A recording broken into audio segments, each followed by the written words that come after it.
UN Secretary-General calls for Libyan unity following Gaddafi's death, and a huge trade show gets underway in China. Good evening, I'm Uzi Lesaku. United Nations Secretary-General Ban Ki-moon has called on all Libyan combatants to lay down their arms following news that Muammar Gaddafi has been killed. He's appealed for an inclusive and pluralist political system to be established in Libya. The ruling NTC has confirmed Gaddafi's death. Cell phone video footage of a body closely resembling that of Libya's Muammar Gaddafi has been broadcast on major news channels around the world. Ban Ki-moon says the road to rebuilding the nation will be difficult. Now is the time for all Libyans to come together. Libyans can only realize the promise of the future through national unity and reconciliation.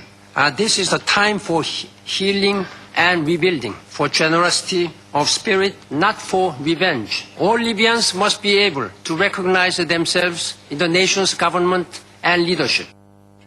Analysts say Gaddafi's death during the fall of Sirte means a long and complex trial that could have divided Libya and embarrassed Western governments and oil firms will be avoided.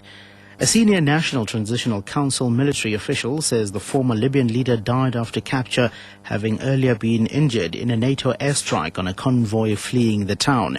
Earlier reports and rumors of his capture had sparked celebrations across Libya.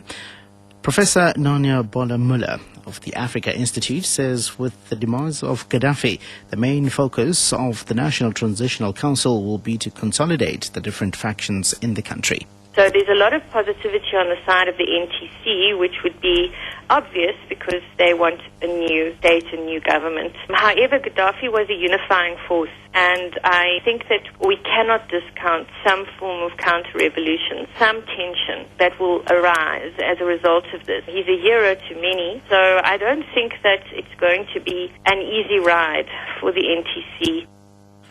The Minister of Water and Environmental Affairs, Edna Molewa, has lifted the suspension of the water usage license imposed against the Vele coal mine outside Musina in Limpopo.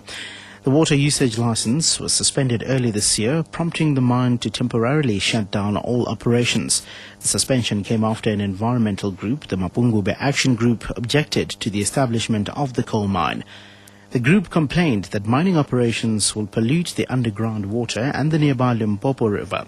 Spokesperson for the department, Linda Page. The department wishes to confirm that the suspension of the water use license given to Vele coal mining operations in the Limpopo province have been lifted pending the outcome of an appeal lodged with the Water Tribunal. We feel that the lifting is in the interest of all parties and that the conditions that are attached to the license that are...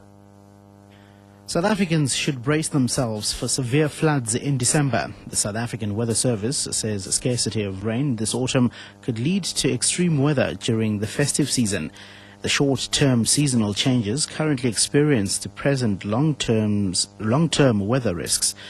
The General Manager at the Weather Service, Mnikele Ndabambi, says current weather patterns will, within a short space of time, cause floods. Last year, the rains, they only started towards the end of November. Around 16th December, we had weather hazards, severe weather. There were problems in Gauteng and some areas.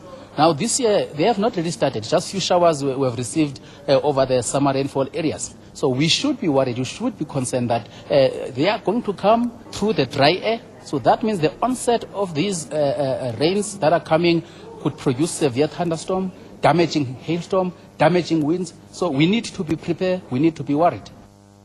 And finally, one of the world's largest trade fairs has officially opened in Chengdu, China. 105 countries are represented at the event, with buyers and suppliers coming together to do business. Melanie Moses is there. It's all about development, be it in South Africa, China, or elsewhere in the world. The annual event sees around 17,000 delegates. The Western China International Economy and Trade Fair serves as a platform for international partnerships. Earlier today, the event was officially opened in true Chinese style with a high-tech, colorful display of song and dance. And now that the pomp and ceremony is over, business will take precedence. Delegates will forge relationships, discuss investment opportunities, and shake hands on deals amounting to billions. Melanie Moses, SABC News, Chengdu, China. Recapping the top story, United Nations Secretary General Ban Ki-moon has called on all Libyan combatants to lay down their arms following news that Muammar Gaddafi has been killed.